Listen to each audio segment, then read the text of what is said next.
Hello friends, मैं रंजीत वर्मा अपने YouTube channel study with Ranjeet में आपका स्वागत करता हूं। बच्चों, मैं आज आपको कक्षा 10 हिंदी का तृतीय अध्याय तीसरा अध्याय बिहारी लाल द्वारा रचित शीर्षक भक्ति के दूसरे दोहे का अर्थ आपको पढ़ाएंगे। तो बच्चों, हम देखते हैं कविवर बिहारी लाल द्वारा रचित शीर्षक भक्ति का हमारा दूसरा दोहा।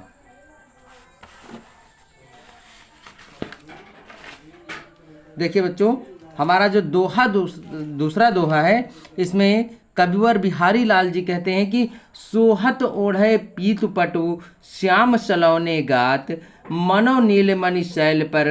आतप पर्यो प्रभात। ठीक है, तो देखिए बच्चों, ये जो कविवर बिहारी द्वारा रचित है दोहा, तो इस दोहे में बिहारी लाल जी ने श्री कृष्ण के अलौकिक रूप तथा उनके वस्त्र को देखकर नायिका सखी से, अपनी नायिका जो होती हैं वो अपनी सखी से कहती हैं। ठीक है, एक बार पुनः देख लेते हैं कि प्रस्तुत दोहे में बिहारी लाल जी कहते हैं कि श्री कृष्ण के इस अलौकिक रूप तथा उनके इस रंग को देखकर, अलौकिक रूप के ऊपर उन वस्त्रों के रंग को देखकर संपूर्ण नायिका अपनी सखी से कहती हैं। अब देखिए व्याख्या में क्या कहती हैं कि सोहत ओढ़े पीत पटु श्याम सलौने गात मनो नील मणि शैल पर आतप पर्यो प्रभात। ठीक है, तो इसमें देखिए यहाँ पर सखियाँ कहती हैं कि वे, अर्थात श्याम, जहाँ पर कहा गया है कि श्याम सोहत ओढ़े पीत पटु, यानी वे श्री कृष्ण अपने सुंदर शरीर पर, सोहत ओढ़े पीत पटु यानी श्याम सलौने गात, यानी वे भगवान श्री कृष्ण अपने सुंदर शरीर पर पीत पट मतलब होता पीतांबर अर्थात पीला वस्त्र धारण करके इस प्रकार सोहत ओढ़े यानी इस प्रकार सुशोभित हो रहे हैं, जैसे इस प्रकार सुशोभित हो रहे हैं जैसे मानो नीलमणि के पर्वत पर प्रातः काल, लिखा है मानो मनो नीलमणि शैल पर आतप पर्यो प्रभात। उसी प्रकार जैसे मानो नीलमणि पर्वत पर प्रातः काल के सूर्य की पीली पीले किरणें पड़ रही हों। ठीक है, तो एक बार पुनः बच्चों देखते हैं कि सोहत ओढ़े पीत पटु श्याम सलौने गात मनो नीलमणि शैल पर आतप पर्यो प्रभात। ठीक है, इसमें बिहारी लाल जी कहते हैं, श्री बिहारी लाल जी,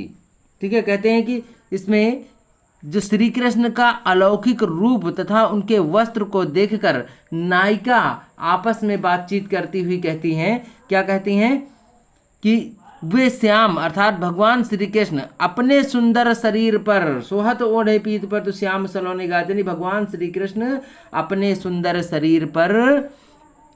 पीतांबर अर्थात पीला वस्त्र धारण करके